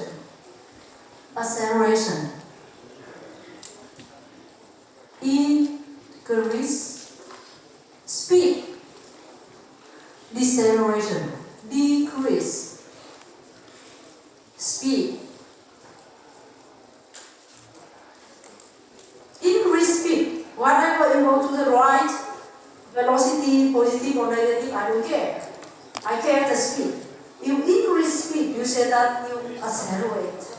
And you decrease the speed, you say it's decelerate. Okay? And when we have acceleration, then we have the direction of the acceleration and velocity is the same. It's the same direction. Like I'm moving to the right. So the direction, acceleration is a vector, right? A and V is the same direction. And I say the scalar quantity product between A and V is positive. So I have here. Like, oh, I'm from A to B. So I'm moving this direction. This is a V, right? So if I increase the speed, then I will have acceleration is the same direction. If I decrease, because why? Because A equal to V2 minus V1 divided by delta t. Right? If I increase V2 greater than V1, A is a positive. If I decrease V2 smaller than V1, I get a negative acceleration. Agree? And negative means if velocity, I'm still going from A to B, but the velocity decrease, speed decrease, then acceleration is opposite. Okay? And be careful. I make this mean A and V is the same direction. A and V is the same direction. Is A and B is the opposite direction.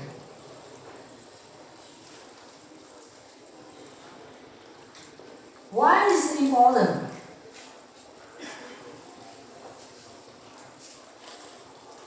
Why I don't say acceleration positive or negative, but I just say it's the same direction as V or opposite direction as V. There are cases when people are traveling backwards, which is traveling to the left side, and the velocity is getting Negative. higher. So, But negative. Right. So the math is still A multiplied by V. It's still Positive, because It's the same still direction. going to the left direction, which is negative. So Very good. yeah, it's just the same on the it's the same direction on the opposite direction, which is not the same to the positive direction. Very good. Exactly. So what we can say is, you can define accelerate when A and V is the same direction. But you cannot say A positive is because many people are confused.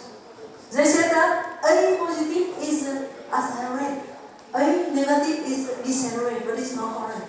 Why? Because if I'm moving to the right, it's a positive. Okay, V increase, A increase, and now A and V is the same, and A now A to the left to right, so A is positive.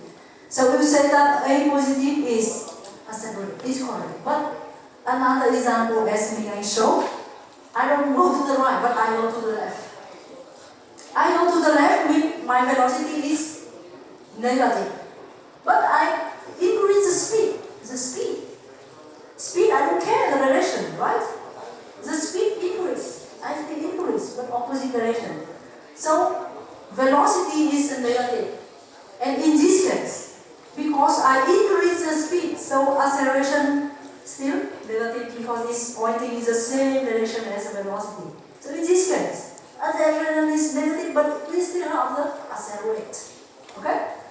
So in zero case, be careful. Acceleration is the same as direction as the velocity. We have accelerate, increase the speed. Vice versa. If you decrease the speed, then the direction of V and A is the opposite. If V negative A positive, and vice versa. Okay? Clear? Not be confused. Because I know that is what you have learned from high school. Many people say that A positive is English, negative is degrees. This is not correct. Okay? So that is why you need to know here. For the university level, you should distinguish with this kind of thing, right? It looks simple, but many people confuse and don't understand the reason. Okay? And you will need.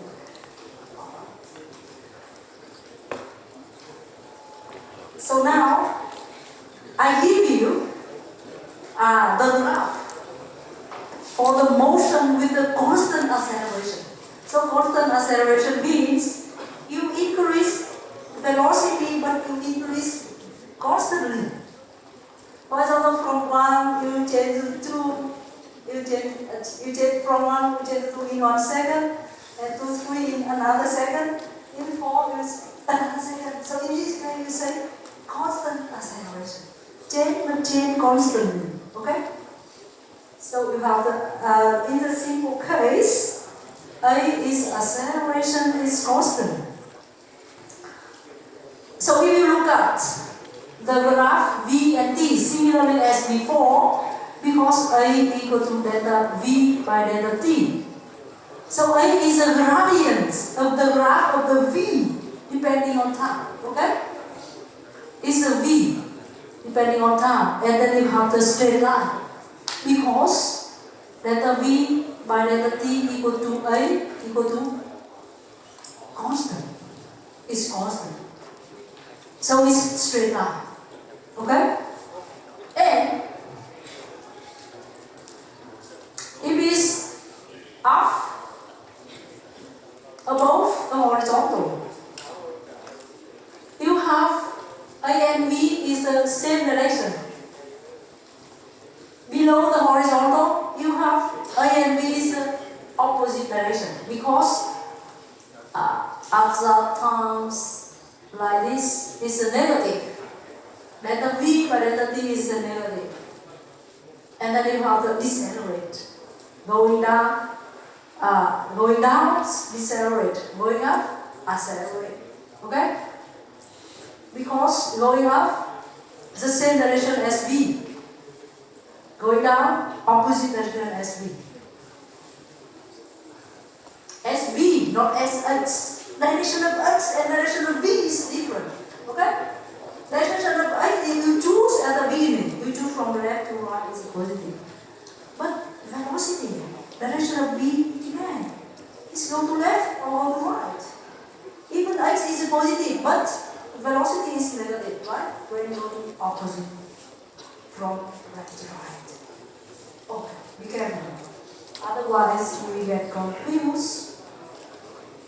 And how about the relation between X and T, displacement and times? So, similarly as before, you get the V here. A is dV by dt. So, you have dV equal to A dt. So, from here you have the V at t equal to V0 plus AT. Similarly as before, right? Straight line. And you plug here to this. You have dx equal to V dt. So dx equal to, dx equal to V dt. That is why I have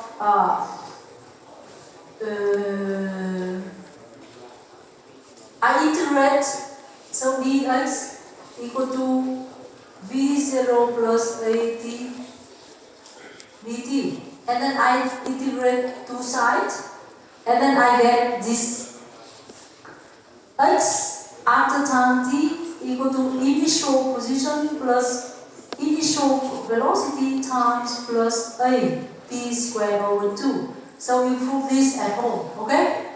By similarly as before. I have done from the previous slide. And the distance, net distance travel after t second, I take x t t minus x0. I get this value. And then also you try to prove this formula. V squared at the time t equal to V0 squared plus AS, scalar product between two vectors. Vector S is a vector changing, means, for example, like this, OX, origin here. I go from A to B, right? So, A to B. So, vector S is this vector, pointing from the initial position to the final position. That is the vector S. Okay? And the absolute value give you the distance. And the scalar product between A and S. You get, so you prove all this formula at home. So that is why, okay, I will if you don't have time to write quick, so I can post this on Google for you. But you will do this exercise now, okay? Prove by yourself at home, because we don't have time. Short time here. So, we move. Now we go to the part, is the graphical analysis of motion. Look at the graph, this displacement time graph. So before you know already, right? If you look at the displacement here and time graph. So that is why this I choose the coordinate OX, origin is here. So in this the axis it is the rod. The below is the rod. And above is the coordinate x, depend on t, as x as a function of t. So the horizontal axis is the times, and the vertical axis is the displacement. And you see what is the dependence between the displacement and the times. So 0 is here. So you say that the gradient of the graph is the velocity. Okay? If positive direction of motion is a positive direction. Okay? So gradient positive, what does it mean? It's going up. So in this case, positive, negative is like this. Is negative. The velocity is moving in the opposite direction. This you know. Okay. If it's a horizontal line, is at rest. This you know, right? Horizontal line. From A to B. Horizontal line. At rest. You know already. Straight line with a positive gradient, uniform velocity. Straight line, negative gradient, you have uniform in the opposite direction. Okay? And the curve, when you have the curve mean not uniform velocity. When the velocity is not constant. So the line x depend on t become the curve. A constant, you have the parabola, as you showed before. But in general case, A is not constant. You have very complicated dependence. So in general case, you may have, okay, x depend on t. You can have the parabola here if A is constant. But A is not constant. You should have very complicated one. That is, okay? This is a dependent. It's a curve. But how? You can determine the velocity from the graph. Because in this case, the velocity change, right? Velocity change means velocity change means the velocity at the time here, t1, at the time here, t2. At the time here and even time here, they are not the same, right? They change. And how? And now in this case they change, so you consider the instantaneous velocity. And how to determine the velocity in this case? Who can tell me? For example, how can I determine the velocity at the time t1 by doing this graph?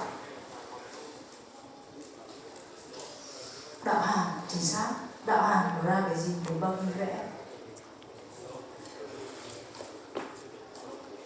Slope, tangential, tiếp tuyến. Okay? So you make the tangent.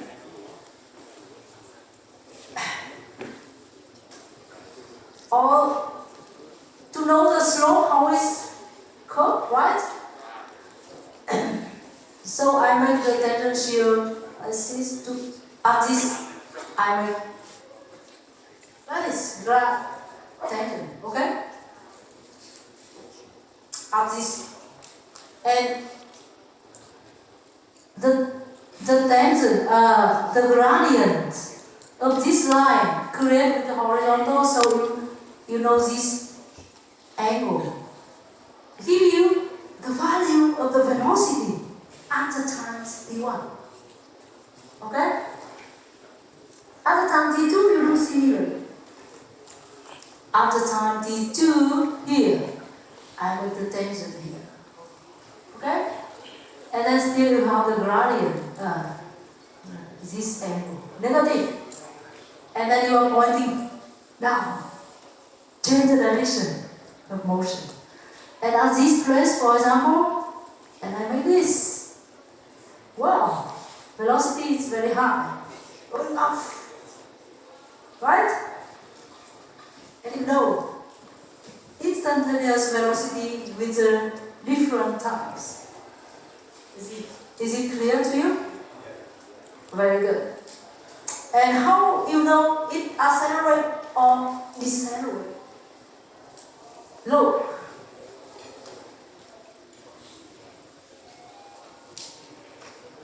Ht. For example, I have this curve. So this curve give you, of course, in this curve means velocity change. But change increase or decrease? Accelerate or decelerate? Accelerate or decrease? Accelerate. Why? Oh. Yeah, going up. But why going up is increase? So we try to compare, right? So you say that to determine the velocity at the time here, I get this angle. If I make this, I get another angle. So to compare the value of the velocity, I compare the angle, right? So the angle increase or decrease? The angle increase means velocity increase. Velocity increase means accelerate. Okay? Yeah. Okay? Vice versa. If I have this, then in this case, not this. This case still accelerate or decelerate. Are you sure? Yes. Decelerate or accelerate?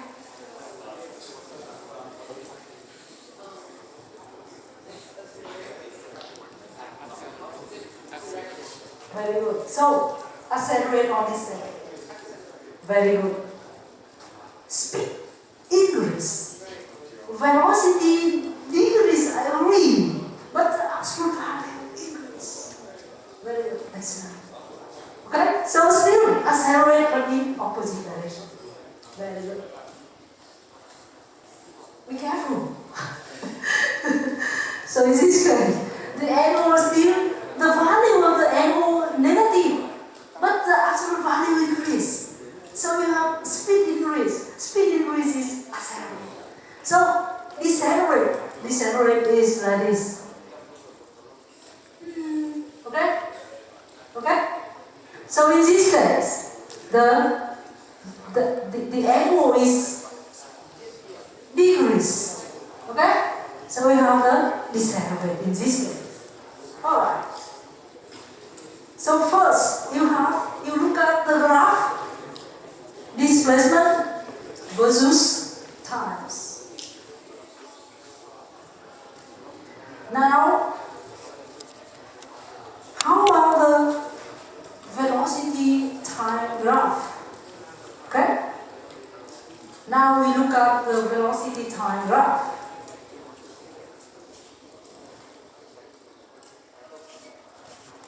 So this axis you have the velocity, this axis you have the times, 0 here. And above is the positive and below is the negative value of the velocity. If the gradient of the graph is the acceleration, okay? So if acceleration is constant, then you have the straight line. For example, I start with the initial velocity v0 and I increase the velocity. I have accelerate and the acceleration is this angle, tangent alpha. Okay? And constant because I point this point or this point, I still have the same angle. So it's constant, the gradient. And I'm moving with a constant acceleration. Constant acceleration, I have a straight line. Okay? If going down, velocity decrease, and then I have the deceleration. Okay? Going down, deceleration, and horizontal mean V constant. Horizontal line, V constant. V constant, so acceleration is 0. Okay? That is the first point. Another point is area under the graph with the distance of the body. Okay, so I explain this.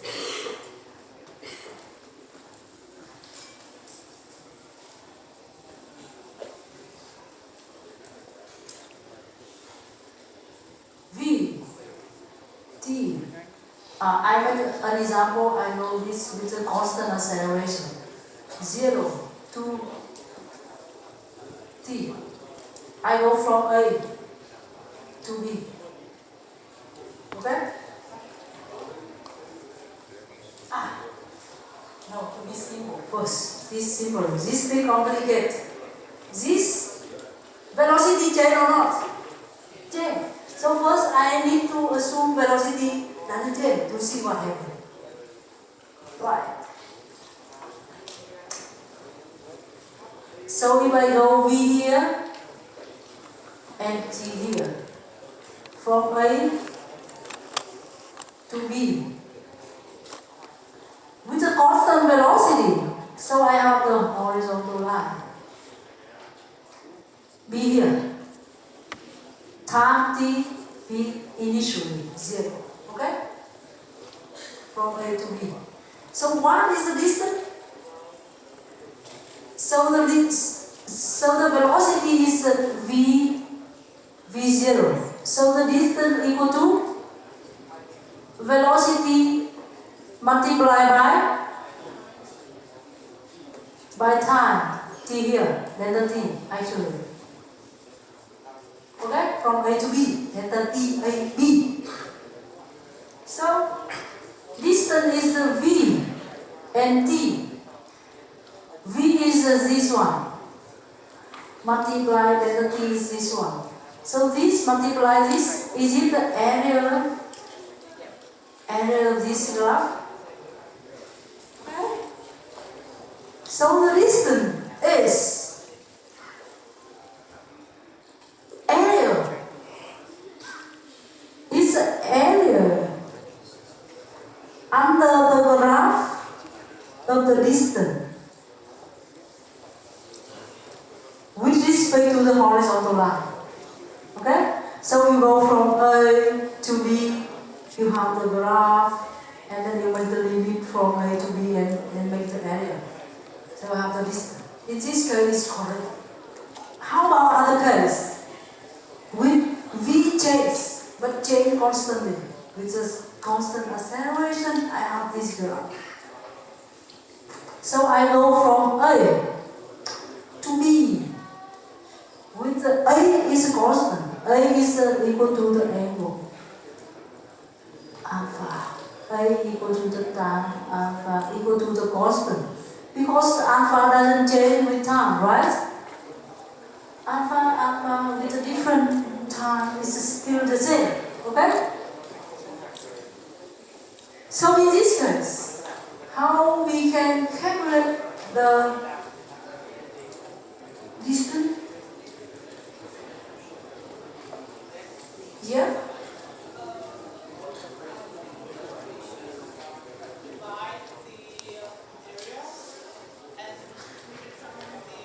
Maybe firstly we need to apply the formula. Yeah. The formula, okay, I will have to draw it out. Can you speak a little louder? The formula, which one?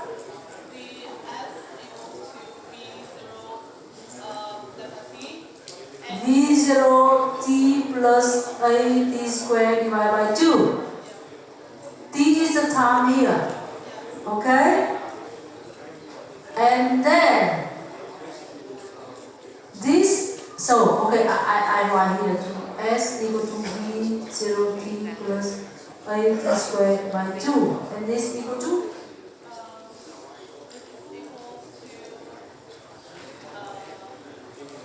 Maybe you separate the first part in for two parts, for example. So it's 1/2 V0 t plus 1/2 V0 t plus a t squared divided by 2. Alright? Equal to 1/2 V0 t plus 1/2 t V0 plus AT. Agree? Yeah. So V0 plus AT is what? VT. Okay? So, I write here S equal to 1/2 V0 t plus 1/2 VT. V at the time t is t, okay? So this one equal to 1/2 V0 plus, for example, velocity here is V0. Velocity here is V, okay? So 1/2 V0 plus V multiplied by t is the distance. Okay? What's your name? Hà. Gì Hà? Thu Hà. Trần. Gì họ? Công Thu Hà. So today I remember Thu Hà. Yeah. Đức. Lâm. Mỗi ngày một người tên. Okay. Alright, so what is it? 1/2 V0 plus V. So V0 is this one, agree? Plus VT is here. 1/2 this plus this multiplied by this. That is area of this one. Very good. Area of this one. Diện tích hình thang đúng không? 1/2 này lớn cỡ này đấy nên phải được cao. Diện tích hình thang. So in this case still correct. That the graph, area of the graph of the velocity time graph give you the distance. Is it okay? Alright. So this in this case, and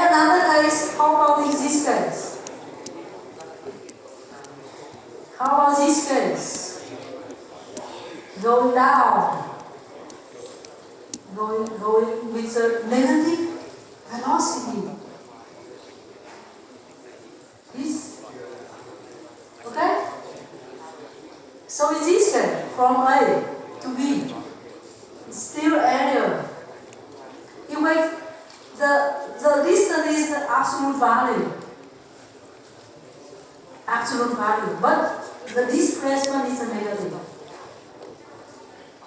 Okay? So the changing in the displacement. In this case is increased displacement because velocity is positive.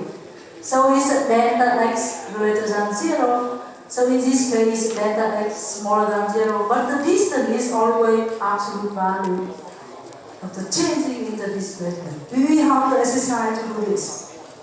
Okay? So,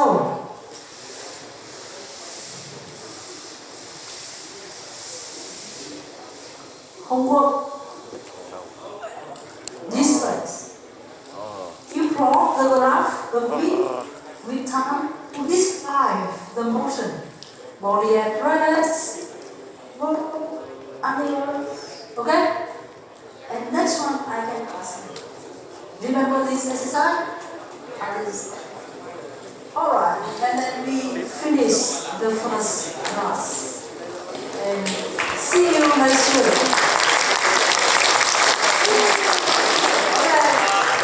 Can you repeat again the work? This alright. Okay, thank you. Okay? This slide. Homework and see you next class.